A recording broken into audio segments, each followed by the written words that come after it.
Shout out to Spider Burden, Trent Crone, and Jai Amos as we welcome you back to episode 24 of the Freo Faithful podcast. Any other names you can chuck up, Zach?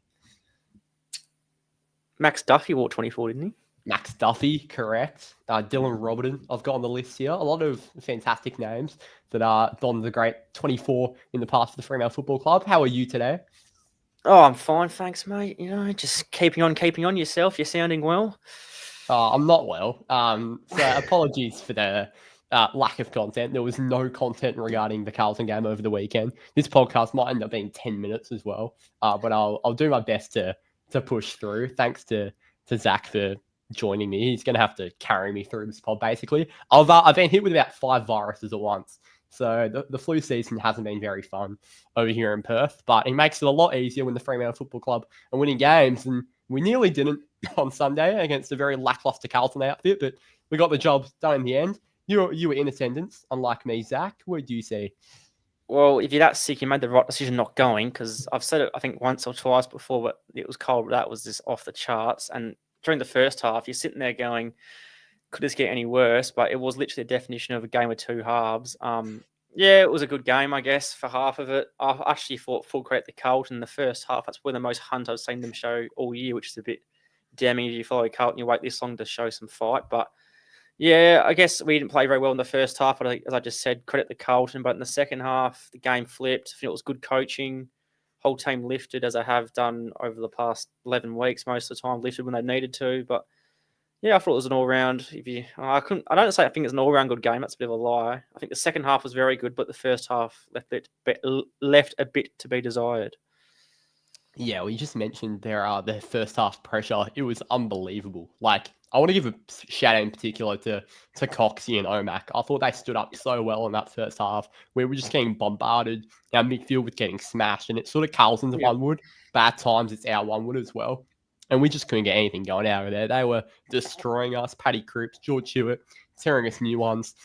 Luckily we put John onto Hewitt in the second half, and he did a really good job. But yeah, we were getting smashed out of the middle. It's sort of becoming a theme, like past few weeks. The midfield really just, like we're still getting good individual performances, most weeks from Brayshaw, Sarong, and whatnot. But just as a system, for some reason, they're not performing week in, week out, and any team at the moment can sort of get their hands on our midfield at any given time. Yeah, it's like Strong and Brayshaw almost taking turns, like having good games. Like I don't remember the last time. I could be being a bit harsh, having a short memory, but last time they both played a really good game. It wouldn't be that long ago, but it feels like lately it's been like 1 week on for one, then 1 week on for the other the next week. But in the first half, 11-1 centre clearances to Carlton. That's just disgraceful. Like Carlton, the midfield isn't that great, but I find big bodies seem to worry us. You think that the Saints have got McRae's a mature big body, Jack Steele, and I think Zach Jones was playing in that game. He's no world beater, but he's just a big body. So they got George Hewitt, Paddy Cripps, both massive bodies, and they seem to challenge us a bit, especially when you lose Hayden Young in the first 10 minutes, which I guess we'll talk about later. But narrowing that 5, Hayden Young obviously went out. O'Meara wasn't in the middle in the first half, so yeah, I think we desperately need one of those 3. Ideally Young, which it won't be the case for the next couple of weeks at least, be playing full-time midfield just to try help out Brayshaw and Sarong. But second half, we flipped that to 6-5 centre clearances, so we definitely made some adjustments. As you mentioned, O'Meara went to Hewitt. Hewitt in the first half had 7 clearances. Second half, 0. And O'Meara had 3 of his own, so good coaching and good execution by O'Meara as well. But yeah, the midfield just every game in the last 10 weeks has been patches of the game, whether it be a quarter or a half, it's been dominated, which it's good that we're making adjustments and fighting back, but it's the fact that teams are able to get on top of us in the first place is a bit concerning. Yeah, exactly right. We'll talk about Hayden Young now because it's not an ideal sort of position we've put ourselves in, or Youngy's put us in. It's very unfortunate because it's not like it's a recurring injury. This is a completely different injury to what he's missed. Strained abductor, twisting motion. If you've watched the footage on when he did it, it was very, very innocuous. It was just tackling a player, twist his groin, and he sort of just jogs down the ground in a bit of an uncomfortable manner. You were just mentioning we need a big body. Why don't we go get Paddy Cripps? There's rumours he wants out. Rumours he wants to come back to WA. I'm not saying trade for a 30-year-old, but hey, Freo. It's got a bit of Sam Mitchell to West Coast about it, I reckon. Exactly right. Mitchell. Well, played Sam for a couple Mitchell of didn't years win the in their flag pro with West team. Coast, so maybe we just need Cripper for a year. Then he can fuck off, and we can go win the flag. So maybe that's what we need. About the midfield, I just also mentioned I did commend JL's coaching, but Michael Voss is a very rare compliment. But Cooper Lord, I don't think he's ever tagged before in Yeah. his life, but he sent him to Sarong. And look, I hate knocking Sarong. He's a champion, or he's on his way to be a champion of our footy club. But I can't think of a more liable player to a tag in the AFL, which is, it's a bit damning. And we've talked about before why the reasons that may be. But Cooper Lord, not a known tag, not even a known midfielder, really, just came in, just blanketed him, really. Like, Sarong had a good last quarter, which most of the team did. He's got a tendency of lifting the last quarter, Sarong, but besides from that, I think he was kept to 10 touches outside. In the first 3 quarters, Strong had 10 touches, which is a very, very rare stat line for him to only have 10 touches in 3 quarters. So Cooper Lord, that was an impressive effort, but I think it says more about Strong than Cooper Lord, to be honest. Maybe the midfield as a whole, sorry. To be honest, I'd say he had a pretty good second half as a whole, Caleb. It was a very, very quiet first half. I think that was on display for everyone to see. But I think there was a bit of growth there. Like, I don't want to exactly condone Caleb's first half because it wasn't anywhere near good enough, but Yeah, you're he right. did steer us home in the end. Yeah. And I think earlier this year, if he gets tagged in the first half, he's not breaking it for the whole game. So at least he did end up breaking it. He ended up doing the team thing. There was a bit of footage shown, I think, from the Hawthorn game a few weeks ago where he was getting a bit of attention and he was blocking for his teammates, switching positions. Yeah. So I think he has started to learn how to maybe not break the tag, but at least make sure the midfield as a whole gets going, even when he's been taken out of it. So I think that's a really, really big benefit and a big growth in his game. We'll take it back to the Hayden Young conversation for a second because you just mentioned the need for a big body. And we mentioned Paddy Cripps, but we can't really have Paddy Cripps next week. Now, Matt Johnson's 1 to 2 weeks away. He's a bloke that I think is going to come straight back in this team when he's fit because we need that sort of big bustling body. Fifey was best on for Peel on the weekend. I did watch that game and look, I was very happy. Great I conditions. was at home.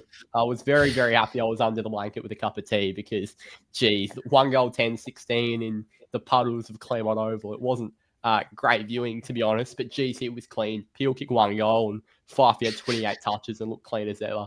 So, yeah, it was great to see him. And I think he'll be back in the team this week. Do you reckon he's the answer to that big body that we need? It's very lucky we didn't play him as a sub on Sunday because that could have been a disaster. But yeah, I think he only played 60% of the game, and as you said, had 28 touches. So I think, but the thing is, he did look very good in that Peel game. But those conditions, despite it being late Claremont, is probably like the ideal conditions for him. So it might have made him look better than the way he's going. Yeah. Which I don't want to knock it. I don't want to knock Fife, but I don't know that will forecast for Adelaide at the moment. But it could just be like a dry, quick night, which is a completely contrast. 20% chance of rain. Sorry, 20% chance of rain. Yeah, so it's a polarising conditions to what Fife looks good in, which I'm not saying he can't play a good role on Saturday night, which I do agree. I think he comes into the team, and I think he's probably the sub. I'm guessing it's either him or Erasmus as the sub, I'd guess. But yeah, he definitely looks good. Can he do it in a game where it's quick and open, unlike the slog he was playing in? Who knows? But I guess that's good. Can't knock his confidence, and got through the game unscathed from what I know. So yeah, I think if Young wasn't injured, I'd maybe say give him a full game at Peel. But now Young's out, I think he probably has to come in as a sub at least. I'm in the exact same boat. If Youngy was still in, we probably wouldn't need to. I wouldn't say it's rushing him back, but we could probably give him another week at Peel. But I think we probably do need him this week. Corey Wagner's a guy that's going to be brought in, probably for Hayden Young, maybe Neil Raz. What do you think of Raz's game? Because we say Raz makes way for Fifey and Wagner and whatnot, but I thought he dug in pretty well. I'm not one of those blokes that is hell bent on playing Neil Erasmus week in week out because I don't necessarily think he is as incredible as some people make him out to be. Like, I think he's a decent footballer, but I don't think he's world beating. What do you think of his game on the weekend? I'm going to preempt some people in the comments having a crack at me here, but I just don't think he's that great of a footballer. Now, that's a negative thing to say, but some people act like it's unjust not getting games week in, week out, but I think he's behind Fife in the pecking order, to be honest. Like, don't get me wrong, Erasmus, he can play a role, Erasmus, but some people act like it's the biggest injustice ever. He doesn't get games week in, week out. Like, he's okay. He's a pretty big body. Obviously, he's still pretty young, so you add more bulk to his frame, you'd imagine, over time. But like, he doesn't win a lot of contested ball for his size. Like he wins a bit of it, don't get me wrong, gets in and under a bit and doesn't get the opportunity to a lot, but just the way he uses the ball sometimes does my head in. Like, I think, yeah, I don't know. He's never going to be like a burst out of stoppage player, which is what maybe what our midfield lacks at times. It's not really a goal kicking mid. Like he's just another like win ball, get it out sort of player, which is what your Sarong is really. So look, he's okay, Erasmus. He's good depth, but I think I'd probably, if you had to offer me Erasmus or Fife for this week, I'd probably say Fife. I'd agree. I would agree. If we're going in for a big body this weekend and Fife probably still isn't ready for AFL minutes, or, we don't want to risk having him a sub and having to bring him on at quarter time like we had to on the weekend. There was a man who was named in the emergencies that some people got a bit perked up about on Sunday. Okay, do we do it? No. Do you think we will? Do you think there's a chance? I'm not in the fan club, don't get me wrong, but there's a chance, surely. There's a chance. There is a chance, but surely, like, it's hard to imagine, okay? I'm not going to say it's impossible, but I wouldn't do it personally because he hasn't played AFL in, 18 months?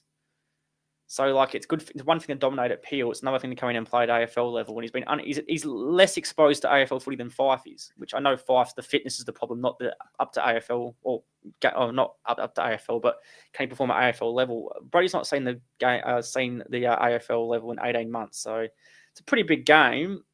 I don't think this is the time to deploy Will Brodie, and I think he might end up playing for the Power next year. Yeah, what I've read.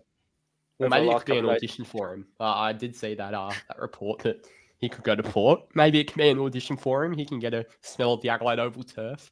If I could give you out of 100% chance, I'd probably put it at a 5. Yeah, look, I wouldn't put it much higher, to be honest. I reckon Knuckles a better chance. Do you honestly think Quinton Narkle is a better chance to play than Brodie this week? Like, we need a big body.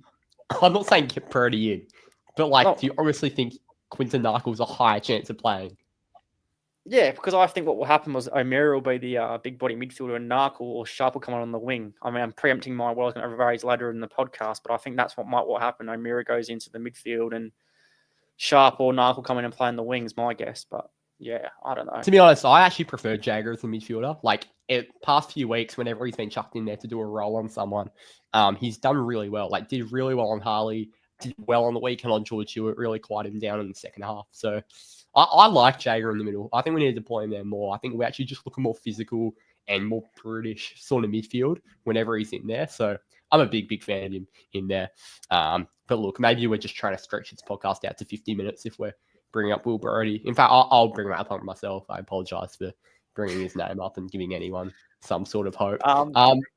Yeah, go on. So let's say O'Meara comes into the midfield. Would you rather see Sharp or Narkle, as I mentioned, go on the wing, or Erasmus went to the wing in the second half? What would you rather? I'd rather see Sharp. Yep. But I don't think Sharp will come in, surely. I don't know. It depends. Like, if they're going to say... So, obviously, O'Driscoll's playing one wing, and obviously... Because if you've got O'Meara playing in the middle, Erasmus could rotate with who on the wing? Maybe Freddie on the wing or something? If I don't want to bring Sharp in, I don't know. But it's an option, I guess. Amos has been getting more wing minutes. I feel like he played a bit of wing against West Coast, maybe. I could be wrong, but I reckon there was some rogue name out there on the wing. So I'm not sure. I think we're chucking different guys through there. Even Sam Switkowski actually got a return to the CBAs on the weekend. I think he may have attended one or two CBAs, but that was interesting to see. He hasn't going to look in there in a while. And he's always given us a different dynamic when he goes through there. So yeah, it's interesting what we do with the midfield going forward, given some force changes we'll have to make against the Power this weekend. I want to talk about the back line because I mentioned at the start, Coxie and Omac, how they held down the fort in that first half when we were getting bombarded. We were down by 4 or 5 goals at halftime. They weren't the only backs that stood up though. Geordie Clark got himself in the coaches' votes. He had another brilliant game, and I think everyone back there stood up. Banners, Luke Ryan. There wasn't really a poor game down back. Heath Chapman too, I want to mention. Carl Warner had the quarter of his life. Sorry for not mentioning him. Far out. No, I got to apologise. I've been a knocker of Carl Warner in the past. I used to think like he tried, which he did. His defence was okay, and his disposal was terrible. His disposal has gone from terrible to okay. his defensive efforts have stayed the same, but the quality of his defending, mate, it's just going like off the charts. Like his repeat efforts, he smothers, he spoils, he tackles, he intercept marks, he goes back with the flight. If you had told me, that Kyle Warner would be playing like this 10 weeks ago, 15 weeks ago, I'd probably say, oh, I don't know about it. But, mate, I think he's like, it's hard to see him being dropped, like, ever. Yeah. He's pretty young, not ever. He's not going to play till he's 50. But in the foreseeable future, it's hard to see Kyle Warner not in the team. He just does everything. He tries so hard, wears his heart in his sleeve. As I said, he spoils, does everything. Any defensive effort you can think of, Warner, like in the last quarter, that patch to play in the wing when he smothered the ball, then went again because Chappie ran off to celebrate the smother, but the ball stayed in bounds. Then wanted to go tackle the bloke who ended up getting the ball. Like he just tries his guts out, and unbelievable game from Warner. I love Carl's game too. It's funny because you can't really see like Brandon walking it back into this team because Carl would be the bloke that would go for him. But he's just been in such a rich vein of form all season. And I just remember his boys at the start of the season really being a point of question. But it's something that he's sort of cleaned up on. Like he's not an elite boys, obviously. He's not, what you're going to get from a Hayden Young or whatnot when he used to play half back. But geez, he's real serviceable. And when you bring the defensive efforts that he does to the table, you don't necessarily need elite ball usage. That's not necessarily his role back there. We've already got some good kicks in the back line. So, yeah, I loved Carl's game yet again. Omak, I want to speak about just quickly because he's been a bloke that's been sort of knocked a little bit in the past few weeks. But I think the last 2 weeks, he's really stood up. Like last week was West Coast. We weren't exactly going to praise our fullbacks over, stopping the mighty. I don't even know who played. Jack Williams, did he play? Archer Reed. Yeah, we're not going to praise him for that. But Carlton do have some pretty good forwards. Like Harry Mackay, he's won a Coleman or two. He's not in great form, but you still need a bit of credit for shutting down a player of his caliber. And Carlton were coming with fury. Their forward half pressure, their repeated entries, they owned field position for most of the first half. And I thought Omak was the one that, he's copped a lot of heat, but his ball usage was really good. He looked like a 200 gamer during periods out there. I thought he looked like a real natural in our back line. Oh, he had 4 intercepts in the first quarter, Omak. Yeah. And I don't think it's so much so people are like knocking him as harshly as a player. Everyone just sort of speaks about him as he's just waiting for him to be dropped for Pearce, which I guess is fair enough to an extent. Like, I think he's serviceable, and he's only played. How many games has he played as a defender this season? 3 or 4? Maybe a bit. Yeah, I reckon about that. Yeah, no more than a handful. So yeah, he's not really had much time to settle in. But I think the last 2 weeks, as you said, has been good. I thought him and Cox. I thought that was Cox's best game in the season. I think Omak played his best game as a season as well. Those two looked like the Great Wall of bloody Fremantle, mate. It was unbelievable. Cox and Omak, they had 8 intercept possessions each and 7 spoils each. So, yeah, just great defense by both of them. I think is Pearce. It's not even bother speculating if Pearce is going to play or not because we have no idea. He's been a test for the last 3 weeks, it feels like. So, I think he will be dropped, Omak, for Pearce, unfortunately. But not unfortunately, but I guess unlucky. He's unlucky to be dropped, but I guess that's just the way it goes. But I think he's easily ahead of Draper now as key defensive depth. Oh, easily, yeah. Josh Draper is so far behind in the pecking order. It's sort of crazy to say. He was always just first up in whenever Moose went out. But, geez, Omak's really earned his spot. I saw that backup key back. I've loved sort of his last couple of weeks. And whenever he comes in, he plays his role with pride. And, we love Omak. He's whenever his football abilities get sort of questioned, we always love him as a bloke. And he seems like a bit of a character to have around the club. So, yeah, we love Omak. You just mentioned Brennan Cox there as part of the Great Wall of Fremantle. I gave Omak some praise, but I think Coxie deserves absolute equal praise. Yeah, I 100% agree with you. That was his best game of the season. Yet again, a bloke that's been questioned. He had a really, really poor end to last season in particular. And I didn't have him in our best 22 at the start of the year. Like, I honestly had Josh Draper in there with Alex Pearce. I was completely off him. He had a pretty shaky start to the year as well. But I'm happy to own it because, geez, he's built into the year so nicely. Locks down the opposition's best key forward week in, week out. And he's just such a calm watch. Like, you just know what you're going to get from him now. He's so lethargic. It never fails to amaze me how he just never looks like he's under the pump. I reckon I watch a fair few games of footy. I reckon not just in Freo, but the whole league. He's just so cool and composed. Like he could have 10 blokes chasing after him and just be lethargically jogging back to the ball and just get rid of it. It's amazing. But he was composed and very, very good on the weekend, Cox. If he keeps that form up. Georgiades this week, I think he's second in the Coleman. If he's not, he's in the top 3, I think. So it's a big ask this week against Georgiades. But if he plays like again on the weekend, Coxie, I think it should be a good battle and hopefully a battle Cox can win. Hopefully. Now, we've spoken about the midfield and the defence, but geez, this is the line we need to get onto. The forward line absolutely cooked, and particularly in that fourth quarter where we needed a boatload of goals to get us over the line. It was Vossi and it was Nev and it was Jai. Nev and Jai. No, it was Nev and it was JT. Nev and Jai, the same person, who got us over the line. They absolutely they were kicking bags for fun, to be honest. They kicked 3 each. I think Dogger kicked one as well. He was probably best on for Freo. My God, what did you see from them? Because the connection is just getting more evident by the week. They're looking so natural down there. And, I think the conversations of dropping Jai Amos are long gone because he was playing a role that didn't give a lot of reward earlier in the season. I think that's where the sort of conversations stem from.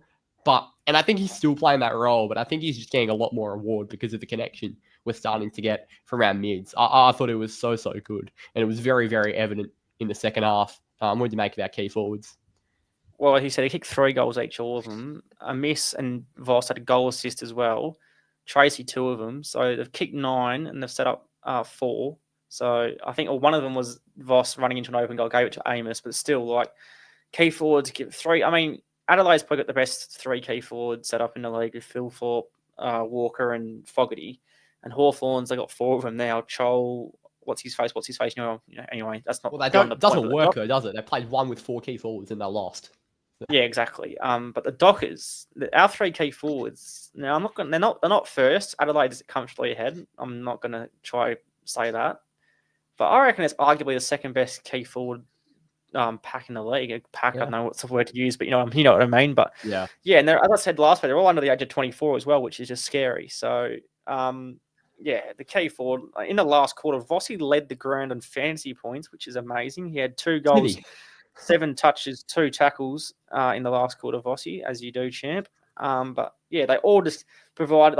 I've said before, Tracy, when he doesn't kick goals, he still gives effort and provides to the team. But I thought every single one of them, they kicked goals, but they also did things around the ground, which was good too. Vossi was aggressive as always. Jai took some nice marks, and Tracy just does what he does every week, mate. But yeah, they're, as you said, synergy's getting better every week, as it should, them being that young. Port Adelaide's key defenders, Aaliyah has been carrying an injury for the past 6 weeks. Radigalia is no world beater, and Zerk Thatcher, again, no world beater. So they have actually got 3 genuine key defenders to go against our 3 key tools, which Carlton did have, but they're that poor O'Farrell bloke at his knee. Yeah. I think it was at the 3rd quarter. Yeah, something like that. So they were too small to play against us in the last quarter. We ran over the top of them. But yeah, it should be a good battle this week. Radigalia and Zerk Thatcher versus a Miss Tracy and Voss. But I think if we play it the way I've been playing, and the synergy, as you said, should be able to win that battle. But yeah, interesting to see. Absolutely. Josh Tracy, 6 score involvements, Paddy Voss 5, Jai Amos 4. So they really all just sort of chipped in, not just with their goals, but I don't think any of them kicked it behind, did they? I think we were 10 goals straight from set shots. So they were very, very set shots. That's ridiculous. We were very, very accurate. I mean, I actually do want to touch on that. 15-4-94 is such an effort from our forwards. We are not necessarily known for being the most accurate team over our 31-year history. The biggest game in our club's history was, ruined by inaccuracy. So, look, it's very happy. It was actually, we actually kicked 15-3. One of them was rushed. And we hit the post once as well. So, yeah, 15-3. One of them hitting the post. Ridiculous. Compare that to last week, mate. Ridiculous. Well, I was about to say 18-18 last week. I mean, I don't want to talk about percentage boosters and whatnot because we sort of mentioned potential. It's a bit too late for that now. Carlton. Yeah. But geez, if that was a percentage booster against West Coast, we just let go. 18-18. We won by 49 points anyway, but that could have been 90, 100 points. That was, a big missed opportunity by us. But we can't look back on the past. Don't look back in anger, you could say. Let's look at the small forwards because our tools did their job, but the pressure acts late, in particular, of Switter, of Murph. I saw some vision of Shea Bolton where he was just caught napping on Yeah, I his saw man. that as well. Yeah, So he was just caught absolutely napping, and he's like, oh shit. Jail's not going to be very happy when he sees this vision. And he just absolutely wellies it to the forward 50, tackles the Carlton player. We get the holding the ball. I think Duds goes back and slots the set shot. So yeah, I thought the forward pressure laid on was really, really big from our small forwards. Well, I've actually gone and looked at the fourth quarter as a team as a whole because it feels like we're the best fourth quarter team in the AFL. I went and did some stats on it. So 8-3, points 4 in those last 11 games in the last quarters, 299 against 195, which is percent of 153. So yeah, the pressure acts in the last quarter in the last few weeks have been noticeable. The ruckman taking over in the last few weeks have been noticeable. The whole team in the last quarter, like we feel like Collingwood a bit, mate. Not saying we win the premiership, but the way we're staying home in games. 2023 Collingwood, it could be us, mate. But yeah, it's just an impressive, obviously a fit team. The two ruckmen, I think, is underspoken about how much an effect it has on wearing down opposition ruckmen in the midfield.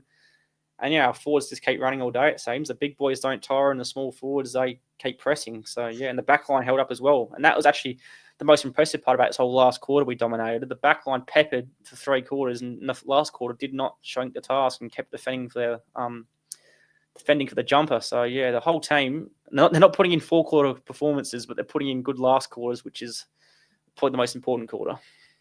God, imagine trying to have a debate in this day and age about if Sean Darcy's best 22 or not.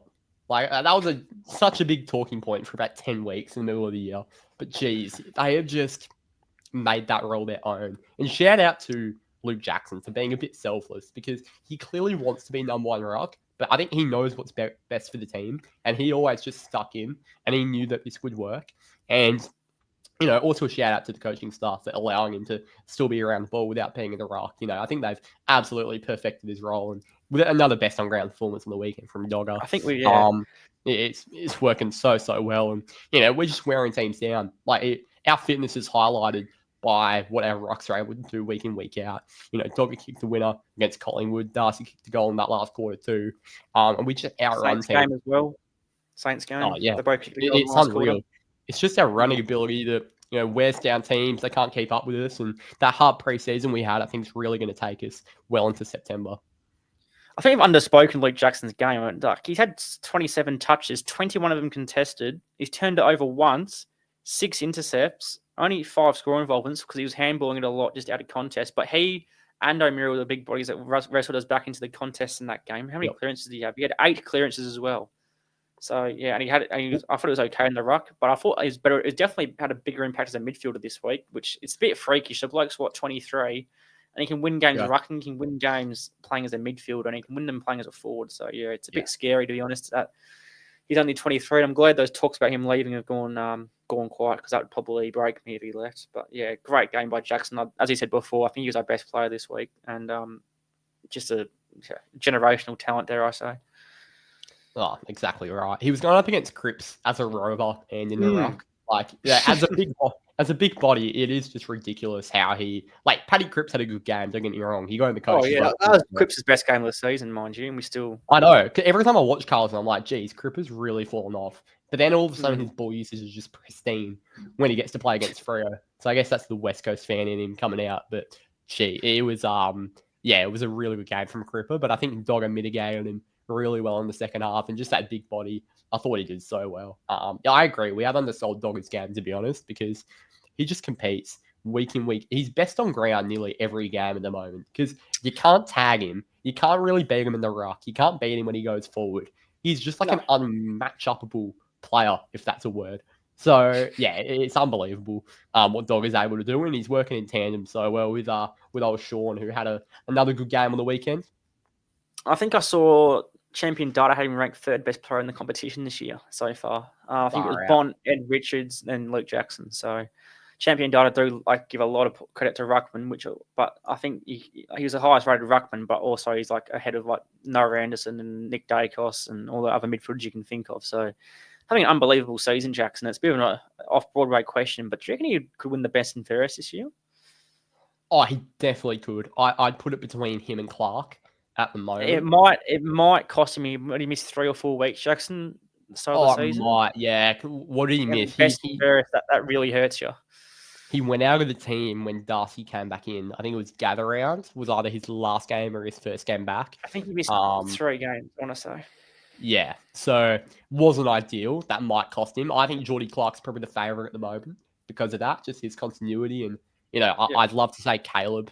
The thing is, Andy Brayshaw had a patch earlier this season where he was just unbelievable, like absolutely unstoppable. Yeah. Like Andy's still having a good games week in, week out.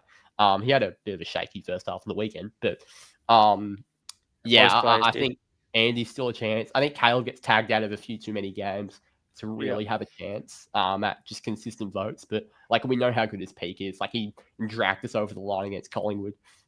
So yeah, it's an interesting one. I'm not sure who's going to win it this year. I guess it's probably a good debate to have about 6 guys in the mix. But yeah, I'm very happy with where our best players are at. I don't know how, so basically we got Port this week and we need to, I think if we win one of the, assume we beat Port, hopefully, touch wood. I think we win one of the 2 games after that, we're going to have a home elimination final or scrape into the top 4, which is very unlikely, but should have a home elimination final. So I didn't want to get too far ahead, but I heard someone talking about this in general today. But if you could choose 3 matchups in the finals you wouldn't want to play, who would it be? I have mine. This is just another off-topic question, but yeah, I would not want to go and play in Geelong, Brisbane, or Adelaide. Now, I don't know about you, but if we finish 5th or 6th, we're probably going to have to play. I don't know. The ladder bracket's too hard, but I thought just in general. I know it's the Dockers podcast, but it's coming up to finals. Who would you not want to play? Well, I did the ladder proof today. And I've actually got Gold. It's funny because the Travis Boak retirement news came out today. I think Gold Coast going to find a way to lose that game in the last round away with Adelaide. I tipped Port for that. And it ended up having us in the 4th, very coincidentally. So, is that winning both Bulldogs and Brisbane game? Oh, yeah, of course. I did it in every scenario. I did it in every scenario. So I did it, we lose all games, win 1, win 2, win 3. If we lose all of them, then we will miss finals. But that's the only situation in which we miss finals, I think. So if we win this weekend, we've basically locked ourselves in. If we don't win this weekend, it puts us in a bit of a pickle. We really have to pinch one of the last 2. But if we win, we basically have to win all 3 to make top 4. But it's obviously a doable task. Like we can beat all 3 of these teams, especially given it's Brisbane at home. My number one matchup I would not want in finals is Brisbane at the Gabba. I'm just terrified of that proposition. We just don't travel well at the Gabba. And when Brisbane are peaking at the right time of year, it is just an absolute nightmare to have to go up there and play in that hostile crowd. So that'd probably be my number one. Funnily enough, Gold Coast on the Gold Coast, I'd still not be overly confident with.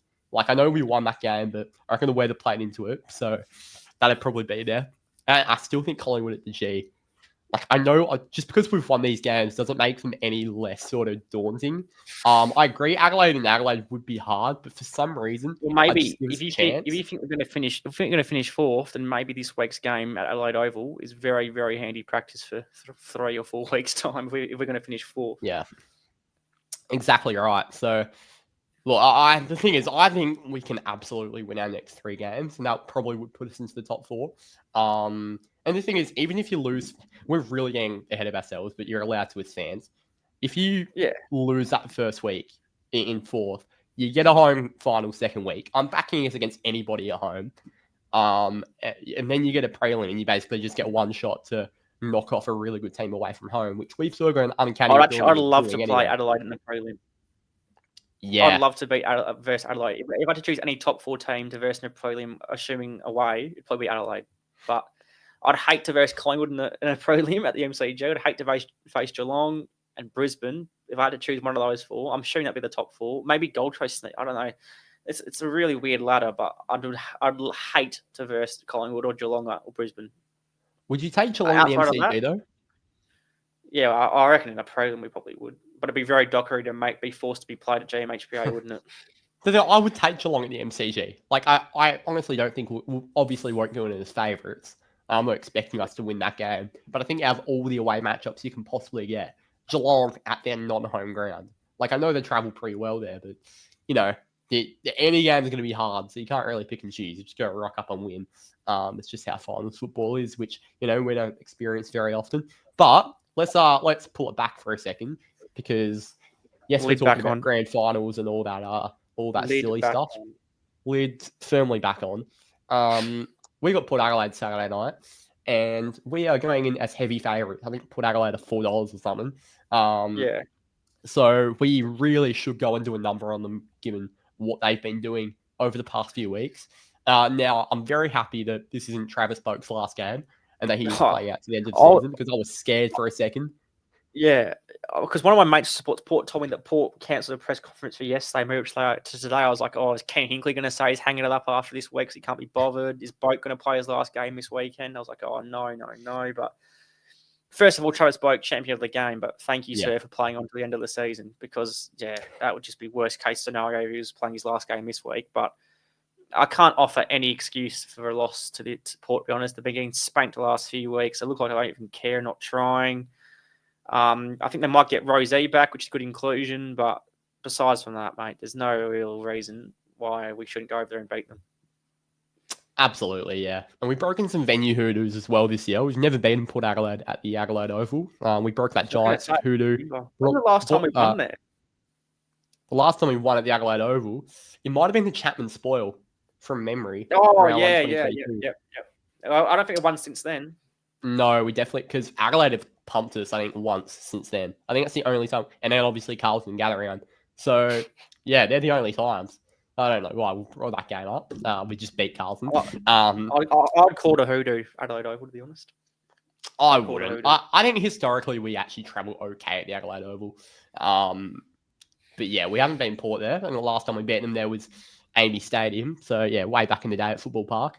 But yeah, no excuses for this weekend. They're missing Jace Burgoyne, which is quite a big out. They've got no depth, but it might be Jace Burgoyne out, Connor Rosie in, which is not a exactly. That's the change. I think they're without Lukosius. You mentioned they've got the 3 key backs to match up against our 3 key forwards, but just the way they're playing at the moment, they don't really have a game plan. Ken doesn't really care. It's a bit of a shambles, but it would be very Dockery for them to play their best game of the season, and Travis Boak to put on 40 touches and 3 goals.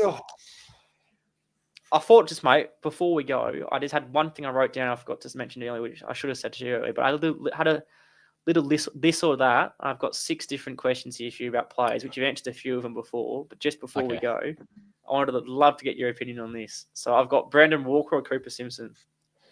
Cooper Simpson or Bailey Banfield. Bailey Banfield. Nathan O'Driscoll or Jeremy Sharp. Noddy. Now, assuming they're playing on a wing, Erasmus or Jeremy Sharp? Jeremy Sharp. Assuming they're playing in the midfield, Fife or Erasmus? Fife or Johnson? I think Fife's the perfect sub, but it's full game, Johnson. Fair enough. I just wanted this. I wanted to put you on the spot, but you've answered it pretty well, unfortunately. What are they? Your answers?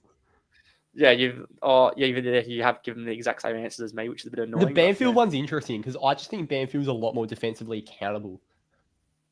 I just think he's been digging in. At some point, you've got to give Banfield a bit of credit for his work. I do. Yeah. I'm not saying you're not, but I just think a lot of people won't. It's very easy to just go against Bailey Banfield because it's Bailey Banfield, but he's put on a big body of work this season defensively. So I'm happy he's getting the credit. It's very Banfield-like to be able to start playing good form. He had to play so bad in the forward line, he got sent back. But that's Banfield for you. And I'm glad he played so poorly. He's been absolutely given the chance to actually do something serviceable week in, week out. So good on your Banners. It's an impressive way to do it, but only Banfield could, I reckon. Back onto the Port game quickly. We saw O'Shane Mullen tag the hell out of Zach Butters on the weekend, much to the detriment of my fantasy team. Same. We've got Jager, who did a job in the second half on George Hewitt. Jager, who did a job on Harley the week before. I think it's pretty inevitable that Jager is going to ruin a lot more fantasy teams and multis this weekend on Zach Butters. I'd be very happy to see it. Corey Wagner shut him out of the game earlier this year. What do you reckon? I don't think Jager can go with Zach Butters, to be honest, because Zach Butters is very different to Hewitt. Butters just runs like an absolute psycho around the field. I think Wagner's perfect for him. Does he play? How fit is he? Yeah. I don't know. think But I Wags think we will can be beat. okay because it was just heel soreness. I think we can beat them as midfield collectively without tagging. But yeah, I guess it just make the job easier if you can get Butters out the game. Then they've got Willem Drew and Ollie Wines and Travis Vogt, I guess, could go for a 50 bomb. Yeah. But yeah, we should be able to beat them out the midfield. And as Yeah, I said without before, the Bergman, back line. Yeah, no Bergman too. As I said before, the forward line and their back line, we should be able to split that battle. And our back line should maul their forwards. Outside Georgiades have got a few Sandful level players playing there. So yeah, I think midfield I'm not really concerned, to be honest. Butters, and then it's a big fall down to the next one since Rosie's been playing in the back line recently and Bergman's out. So yeah, but we'll see what happens. It'd be very Dockery to lose. I've said that the last 2 weeks and we've won. So hopefully let's do it again. It was literally the worst, most heartbreaking loss ever last year against Port Adelaide Oval. We should have won that game. We were up for so long, and Banfield's chucked 2 on the full, and we're just doing the silliest things Stop ever. the Banfield slander, champion. Come on now. I'm sorry, don't chant me. You rampaging hypocrite. Oh, mate, I tell you what, I was doing a watch along for that game live with Drew, and I can't emphasize how flat. I don't think I've ever felt the tension in a stream so much. We were so flat, and Bailey Banfield kicked 1 on the full, then he puts a 2nd on the full, and we're just trying to be positive, but didn't he miss a tackle, like a really easy tackle? I don't know what it was. All I'm saying is I'm so happy Banners is in the back line and he's found his feet and he's playing good footy. Because, geez, him in the forward half just caused so many things to break. Anyway, we're gonna move off that. Hopefully we get some better memories this Saturday night against Port Adelaide. Zach, thanks for joining me again to unpack what was another mature win, I'd say. We keep coming back at 3/4 time and winning these games. And it's always good to... we've recapped, of the last 11 podcasts, we've won 10 of them. So it's always good to come here and recap a dub. Yeah, mate, it was my pleasure as always. I hope you feel better soon. And I'm going to give you the Dockers by 27 as my tip. Dockers by 27. You know what? Dockers by 45. We're going to absolutely pants them. It's going to be huge. Yeah, Dockers you've taken the lid back off and you've thrown it. You've thrown it again. Firmly off. Thank you all for watching. Up the Dockers. We'll see you next time.